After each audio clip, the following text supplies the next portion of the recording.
Hi, my name is Steve Bowler, and in this video I'm going to be configuring Dynamic Trunking Protocol, otherwise known as DTP. Dynamic Trunking Protocol is used between uh, switches to form trunk links over, switch ports on the switches.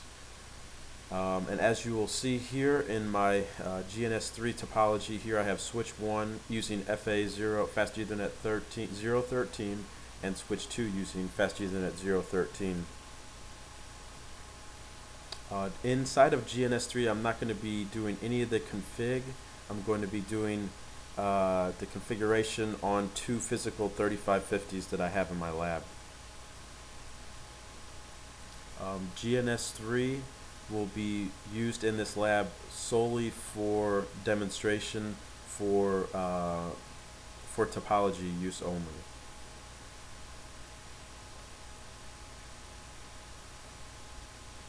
Okay, so with DTP, our dynamic trunking protocol, like I said, it's used to form trunk ports on your switches. And right here I have two 3550s. What I'm going to be using here for the lab. The default mode for 3550s using dynamic trunking protocol is the mode switch port mode dynamic desirable.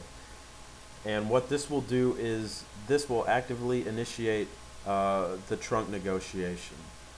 So it'll send, frames across to the other switch on the other side that is connected to trying to negotiate a trunk port between the two switches. The 3560s, on the other hand, the default mode is dynamic auto. And if the switch port is in dynamic auto, it'll respond only if trunk negotiation is requested. So say you have, switch port mode trunk. Say your link is hard-coded as a trunk on one side, and then you have auto on the other side. You're going to form a trunk across that link. But if both of your sides, on your link from switch 1 to switch 2, if they're both set to auto, you'll have no trunk will be formed. As you can probably are thinking, to have your switch port modes in dynamic desirable is not a good security feature, as it can lead to people, if someone puts in a rogue switch into your network and they have their sides set for dynamic desirable or auto or on, what's going to happen is a trunk link is going to form between your switch and the rogue switch, and then they'll have access, to all your VLAN data and all your trunking information. So it's a best practice to put your switch ports on your switches into an switch port mode access instead of having them be trunk links. The only difference really between a trunk link and an access port is the trunk link will carry all VLANs unless otherwise suggested are configured. All trunk links will all VLANs will write over a trunk link, whereas a switch port you can only have a switch port if it's in access mode. It can only access one VLAN. So best practice is to just create a VLAN and put all your ports that aren't you're not doing trunking on, put all those ports into an access VLAN that you're not using for anything in your in your layer 2 switching topology on your network. So what we're going to do here is we're just going to see the modes. I'm just going to run through a couple of modes here with dynamic trunking protocol, so you can get a grasp on what it's used for.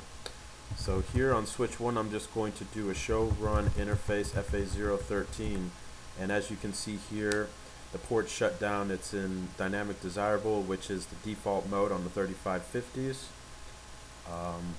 I've reset these switches recently, so they have no config on them, and as you can see, these ports are set back to default configuration. So on both sides here, from switch 1 to switch 2, switch port mode is dynamic desirable. So if I were just to go ahead right now, leaving the configuration as it is, both sides at dynamic desirable, if I go ahead and just do a no shut here on both sides of this trunk link,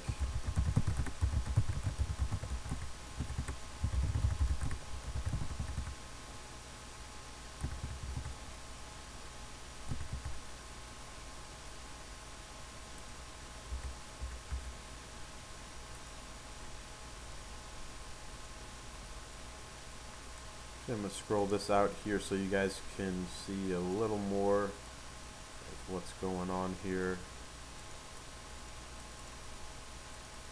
Maybe not that much.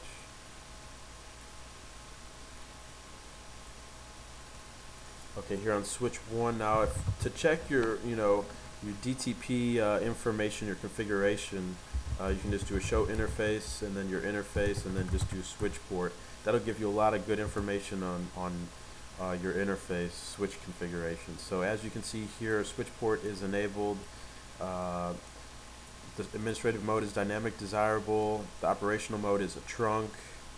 And as you can see here, negotiation of trunking is on. You can change that by doing a switch port no negotiate. Also, the operational trunking encapsulation is ISL. As you probably already know in your studies, you have ISL encapsulation and .1Q. ISL is Cisco proprietary, and .1Q is the industry standard, IEEE. So as you can see here, to check to see all your trunks on your switch, you can just do a show interface trunk, and as you can see here,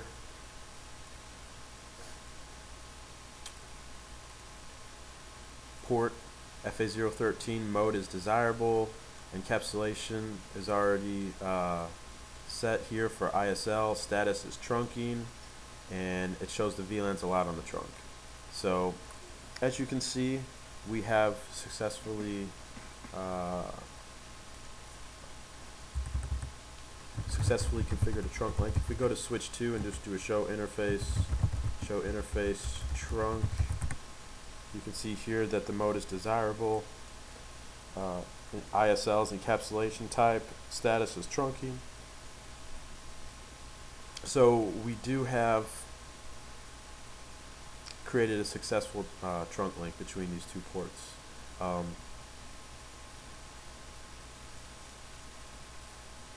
Now what we want to do here is I want to show you, if we go back into here and do just shut down the ports, and I'm going to put both sides here into auto.